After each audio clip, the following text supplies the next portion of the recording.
Welcome to part 11 of C Programming Tutorial Tamil. இன்னைக்கு இன்னொரு முக்கியமான டாபிக் பத்தி பார்க்க போறோம். அது arithmetic operators.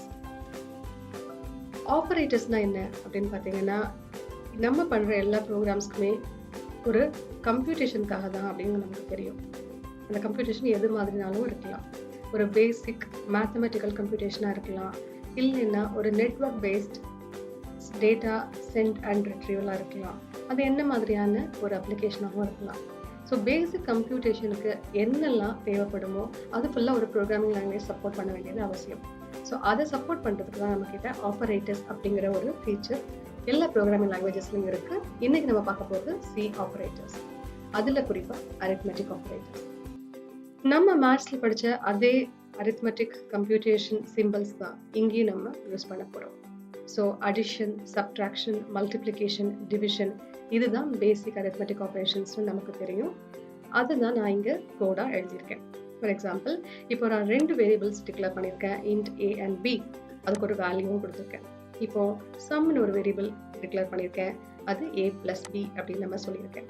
இதில் இந்த ப்ளஸ் அப்படின்னு ஒரு சிம்பிள் சொல்கிறோம் இல்லையா, இதை தான் நம்ம ஆப்பரேட்டர் அப்படின்னு நம்ம சொல்கிறோம். ஸோ ப்ளஸ், மைனஸ், இந்த மல்டிப்ளிகேஷனுக்கு இந்த ஆஸ்ட்ரிக்ஸ் சிம்பிள், டிவிஷனுக்கு இந்த ஒரு ஸ்லாஷ் சிம்பிள், இதெல்லாம் தான் ஆப்பரேட்டர்ஸ்.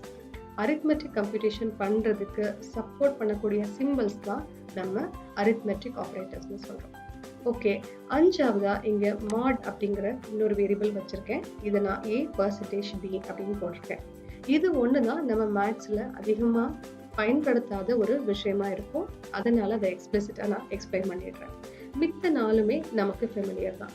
அப்போ a ஒரு 100ங்கிற வேல்யூ இருக்கு, b வந்து 200ங்கிற வேல்யூ இருக்குன்னா சம்ங்கிறது 100 + 200, டிஃபரன்ஸ் அப்படிங்கிறது 100 - 200, மல்டிப்ளிகேஷன்ங்கிறது 100 × 200, டிவிஷன்ங்கிறது 100 ÷ 200. இந்த இடத்துல தான் முக்கியமான ஒரு விஷயத்தை பற்றி தெரிஞ்சுக்கணும். That is called integer division. இந்த வெறும் ஸ்லாஷ்ங்கிற இந்த ஆப்ரேட்டர் இருக்கு இல்லையா, இந்த ஆப்ரேட்டர் இங்கே இன்டிஜர் டிவிஷனை மீன் பண்ணுது. இன்டிஜர் டிவிஷன்னா என்ன அப்படின்னு பார்த்தீங்கன்னா, தமிழில் நம்ம சொல்லும்போது வகுத்தல் அப்படின்னு நம்ம சொல்லும்போது அதில் ஈவு மீதி அப்படின்னு நம்ம 2 டேர்ம்ஸ் யூஸ் பண்ணுவோம். அதாவது கோஷன்ட், ரிமைண்டர். அப்போது ஒரு 5ங்கிற ஒரு நம்பரை 2ஆல் டிவைட் பண்ணிங்கன்னா உங்களுக்கு கோஷன்ட் வந்து 2, ரிமைண்டர் வந்து 1. அதே மாதிரி 3ங்கிற நம்பரை 2ஆல் டிவைட் பண்ணிங்கன்னா கோஷன்ட் 1, ரிமைண்டர் 1, ஈவு 1, மீதி 1. இந்த இடத்துல 2 விதமாக நம்ம அந்த கேரக்டர்ஸ் காமிக்கிறோம்.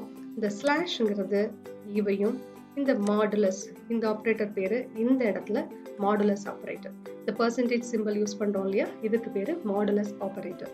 அப்போது கோஷன்ட் வந்து டிவ்ங்கிற வேல்யூலையும், ரிமைண்டர் வந்து மாடுங்கிற வேல்யூலையும் ஒரு இன்டிஜர் டிவிஷனில் நடக்கும். அது ஞாபகத்தில் வச்சுக்கோங்க. இந்த 2 வேல்யூஸுமே நீங்கள் டிவைட் பண்ணுற 2 வேல்யூஸுமே இன்டிஜர்ஸாக இருக்கும் பொழுது இந்த ஸ்லாஷ்ங்கிற இந்த சிம்பிள் ஒரு இன்டிஜர் டிவிஷன் தான் நடத்தி காமிக்குது. அந்த இன்டிஜர் டிவிஷனோட கோஷன்ட் இந்த வேல்யூலையும், ரிமைண்டர் a%bன்னு சொல்கிறா என்ன கிடைக்குமோ அதுதான் உங்களோட ரிமைண்டராக கிடைக்கும். இப்போ இந்த ஒரு ப்ரோக்ராம் நான் உங்களுக்கு ரன் பண்ணி காமிக்கிறேன். இதுலேருந்து உங்களுக்கு ஈஸியாக புரிஞ்சுக்க முடியும். இப்போ நான் கீழே உள்ள printfல இந்த எல்லா கம்ப்யூட்டேஷனோட அவுட்புட்ஸையும் பிரிண்ட் பண்ணி காமிச்சிருக்கேன். So we will run this code. So sum equal to 300, difference -100, multiplication 20,000, division 0. இதை தான் நான் உங்களுக்கு சொன்னேன். இப்போ 100 ÷ 200 அப்படின்னு பார்த்தீங்கன்னா அதோட கோஷன்ட் என்ன 0, அதோட ரிமைண்டர் என்ன 100. அதுதான் இங்கே வந்திருக்கு. இப்போ வேணா நம்மளோட அவுட்புட் இங்கே மாற்றி பார்க்கலாம். இதை 100ன்னு வைக்காம நான் வந்து ஒரு 50, இதோட பியோட வேல்யூ வந்து நான் வந்து ஒரு 28 அப்படின்னு நான் வச்சுக்கிறேன். சரியா? இப்போ இந்த கோடை திரும்ப நான் ரீகம்பைல் பண்ணிக்கிறேன். திரும்ப இதை ரன் பண்ணுறேன். இப்போ பார்த்தீங்கன்னா 50 and 28ங்கிற இந்த 2 நம்பர்ஸ்க்கு உண்டான அரித்மெட்டிக் கம்ப்யூட்டேஷன் பார்த்தீங்கன்னா sum 78, difference 22, multiplied value 1400, division நடந்தப்போ என்ன ஆயிருக்கும் 50 ÷ 28, அதோட கோஷன்ட் என்னது 1, அதாவது ஈவு 1. 50 ÷ 22, 28ஓட ரிமைண்டர் எவ்வளவு 22. அதுதான் இங்கே மாடுலஸ் ஆப்ரேட்டரில் வந்திருக்கு. சரி, இப்போ இது இன்டிஜர் டிவிஷன்னால இப்படி நடந்திருக்கு. இப்போ இன்னும் 2 ஃப்ளோட் வேரியபிள்ஸ் வச்சுக்கிட்டு நம்ம இதையே செஞ்சு பார்க்கலாம் இன்னொரு ஃபைல்ல. இப்போ இங்கேருந்து நான் என்ன பண்ணிருக்கிறேன்னா, I will copy certain things.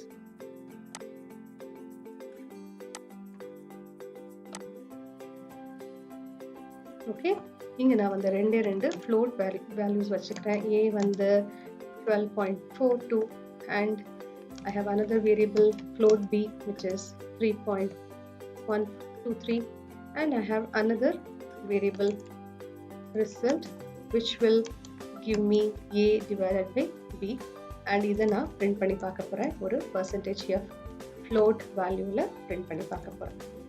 சரியா? ஸோ இது கொஞ்சம் மீனிங்ஃபுல்லாக printf மாற்றணுங்கிறதுக்காக நான் 3 printf போட்டுக்கிறேன். டிவைடிங், உங்களுக்கு ஆல்ரெடி நம்ம printfல பார்த்த மாதிரி இது ஒரு பிளேஸ் ஹோல்டர் தான். So dividing %f by %f gives another %f. இங்கே நான் போடும்போது a, b, result அப்படின்னு போட்டுக்கிறேன். சரியா? ஸோ இது வந்து float divisionங்கிற பேரில் சேவ் பண்ணிக்கிறேன். இப்போ திரும்ப இதை நான் கம்பைல் பண்ணுறேன். float division.c float division.exe. இப்போ float division.exe ரன் பண்றேன். So dividing 14.12.42 3.23 gives 3.845201. So இப்போ நம்ம யூஸ் பண்ணிக்கிறது இந்த சிம்பிள் தான். பட் இது ஃப்ளோட்டா இருக்கும் பட்சத்தில் உங்களுக்கு என்ன கிடைக்குது அப்படின்னு பார்த்தீங்கன்னா, டைரக்டா அது ஒரு ஃப்ராக்ஷனல் நம்பர்ஸையும் கன்சிடர் பண்ணும். ஏன்னா இது ஒரு ஃப்ளோட் வேல்யூ.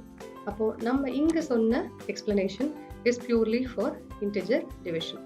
ஓகே, இப்போ ஒரு சின்ன எக்ஸ்பெரிமெண்ட்டுக்காக I will also try to print what is happening for the modulus operator.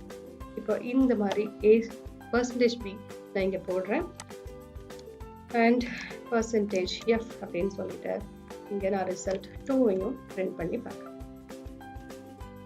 So I will recompile this. இப்போ உங்களுக்கு ஒரு அருமையான கம்பைலர் வருது.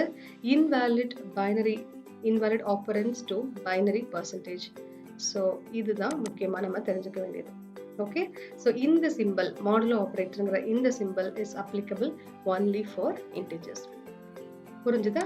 ஸோ இதுதான் உங்களுக்கு அரித்மெட்டிக் ஆப்ரேட்டர்ஸ் பத்தி நான் சொல்ல நினைச்ச விஷயம். இது ஓரளவுக்கு உங்களுக்கு ஐடியா கொடுத்துருக்குன்னு நம்புறேன். இன்னொரு அருமையான செஷன்ல பார்க்கலாம். தேங்க்ஸ் ஃபார் வாட்சிங்.